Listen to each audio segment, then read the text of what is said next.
Vivencias.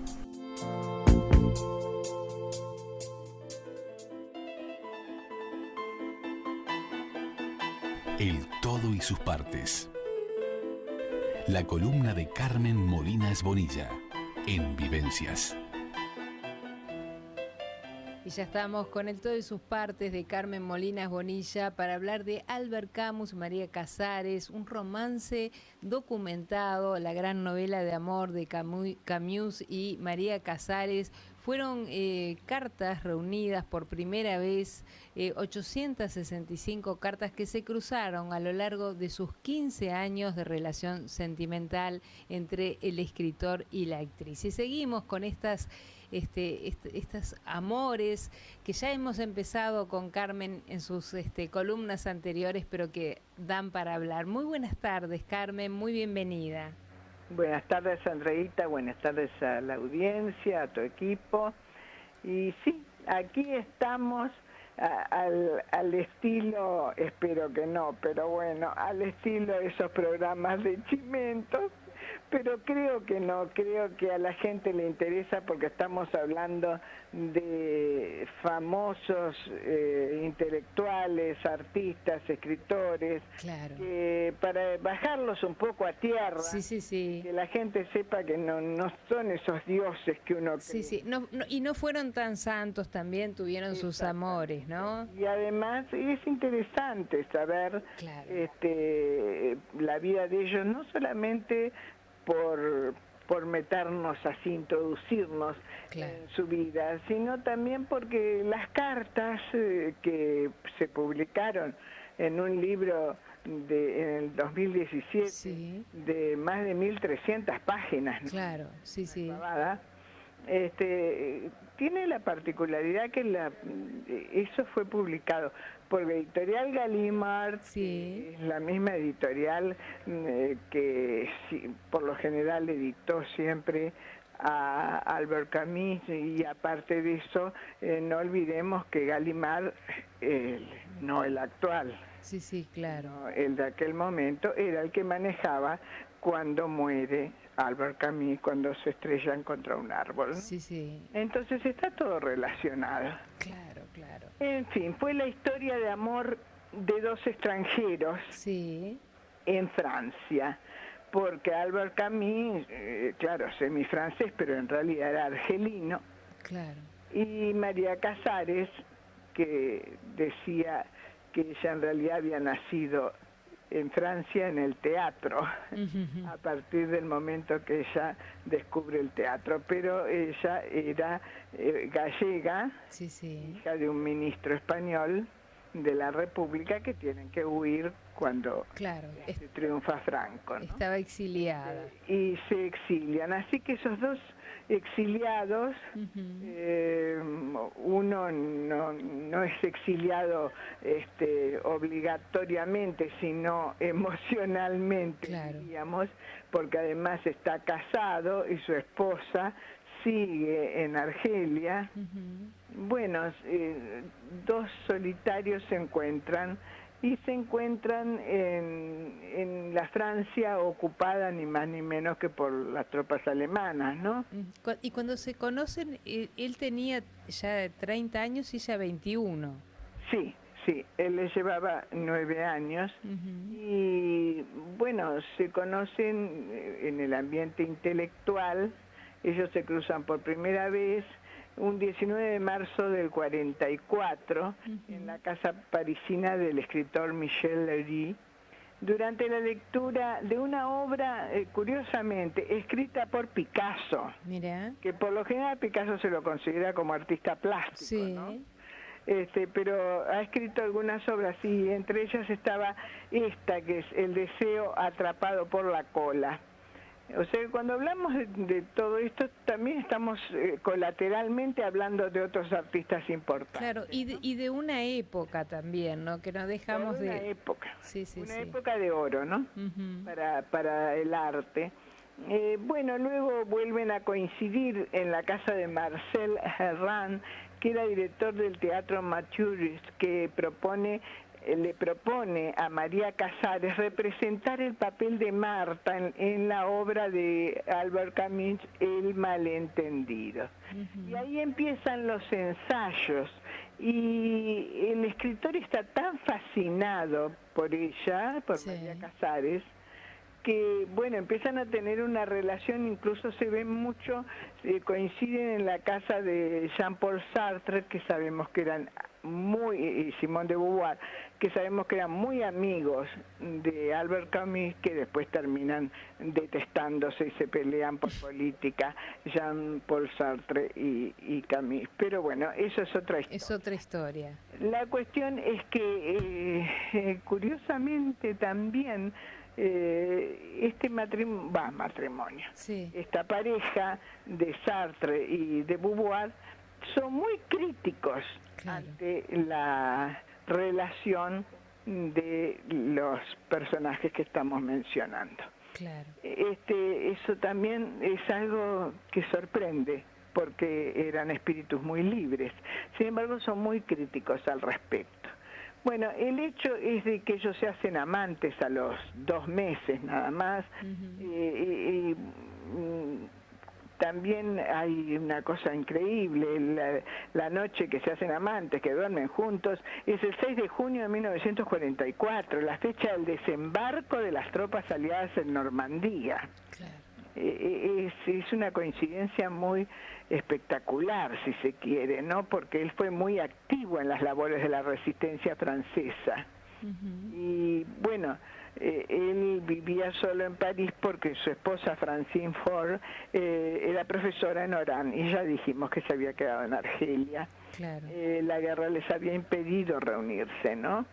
Bueno, el hecho es que ellos, cuando tienen esa relación, fue apasionada, tormentosa y además intermitente, porque ¿qué sucede? La esposa, Catherine, vuelve a París a tener sus hijos, que son sus gemelos, Catherine y John. Entonces, hay 2 versiones. Una versión es que él corta con María, bueno, porque habían nacido sus gemelos y porque quería atender a su esposa. Y hay otra versión que no, que es María la que rompe con él, herida, porque no sabía que el escritor seguía con su esposa, y que, bueno, ni más ni menos que ella vino a tener sus gemelos. Y por supuesto que él fue un buen padre y se ocupó de ellos. Así que, bueno, creo que los dos tuvieron mucho que ver en la ruptura. Capaz que él, pensando en sus gemelos, y ella en sentirse herida, terminan rompiendo. Claro.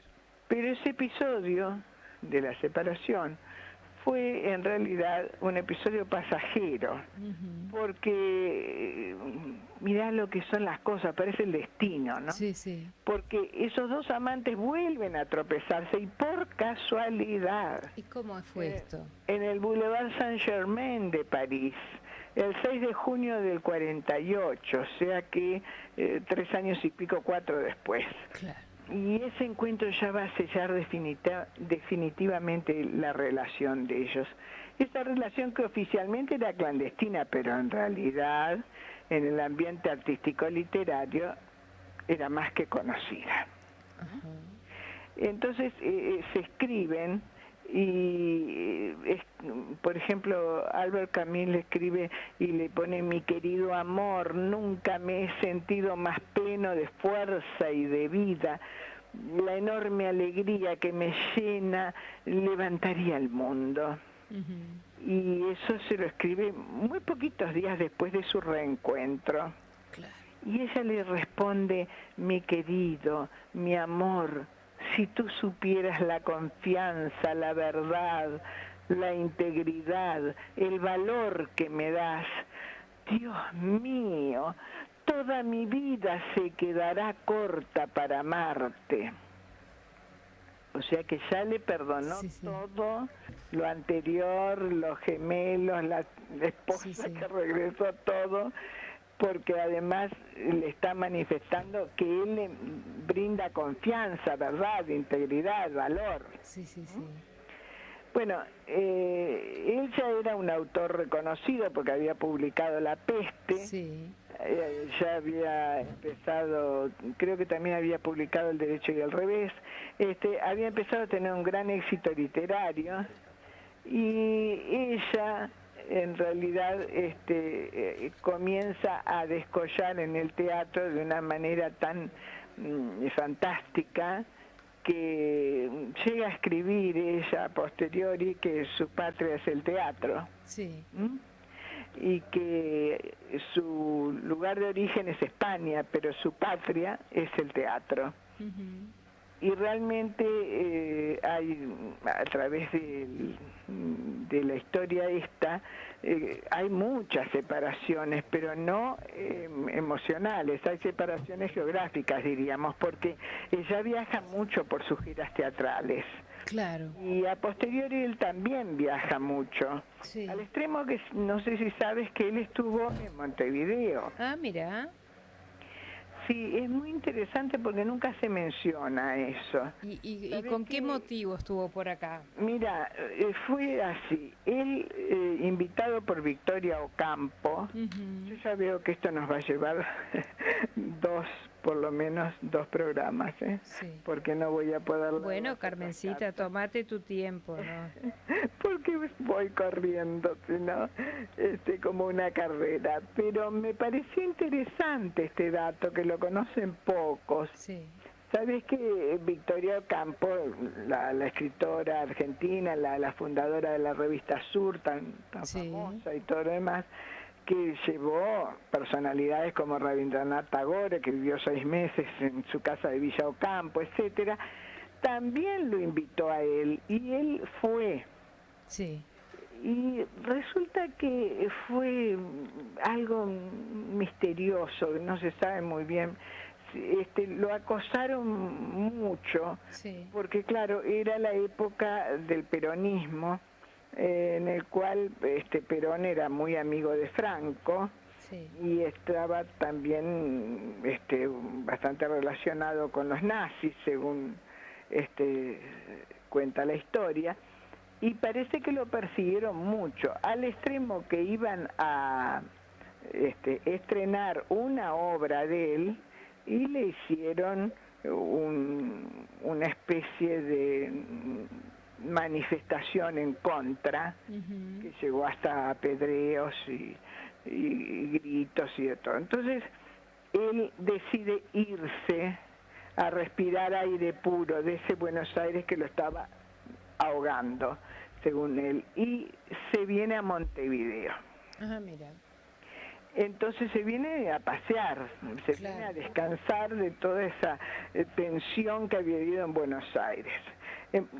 Cuando habla de Buenos Aires es muy extraño, porque sabes que dice